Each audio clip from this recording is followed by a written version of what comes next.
Hello, Huawei Cookie official family members hozo sin bon chawin jingka pha kan bolen chale Christmas chibe jang ibol to kilana he tua New Year hit olana New Year chibe yang tha bia kan bo kit nei ve tu kum sang ni la som ni langa an ti tautin pathenung sin zalin kum sang ni la som ni langa zong imu thei tawin ji chuma sa pen pathen lo pin an chang han lang kum sang ni la som ni la li nga gela hele ke pa ma zingin pathenung sit na itang organ ikya chu nang la ke tunin khwa ai chi video ikimu the han he nga gela hele aman tamin lo pin na ja chu ken jong chi video he nyau cha yong la Huawei Cookie official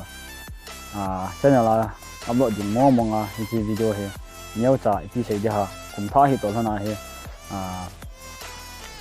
content khan ka sim gut mo hen na ji content a he medang jang ka sei gon ipon nyau cha ti sei ja kum tha igal do thei ju wa he na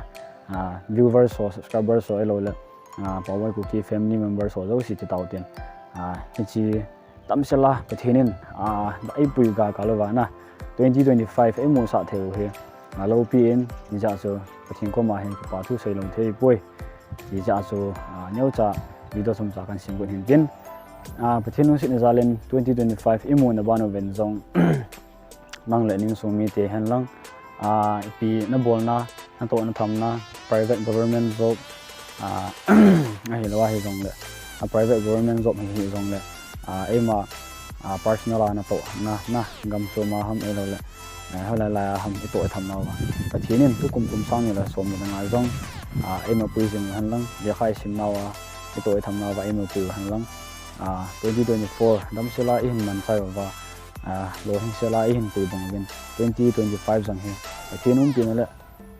pathin ma pui na zala dam sela 2025 jang he iman thei kit diu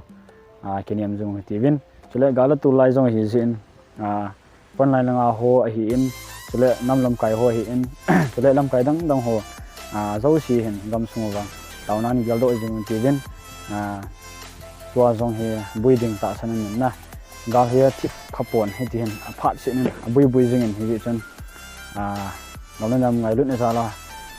isu pi ho pon lai nam ho jong tauna galdo jing tin na khala khai tin tauna ki galdo jing deu han ewa dinga e bot he penu hin tin Huawei Cookie official family members so do si ngelu na sampiana ka hin tim num nau chu imadang ai poi taunan apang pong ti wen 2025 jang he dam sela pathinum pina zala he hin khu e man theina diu wen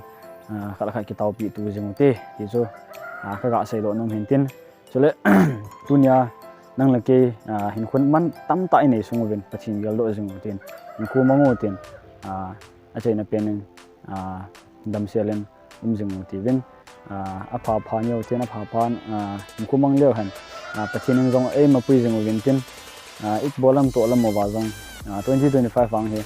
I lo thing jing ju he ti chu thom chai se do na ngun tin chei na pen a ding Christmas day i bol na ba no wen jong New Year chu be yang kan bo ti ve dam shal da de le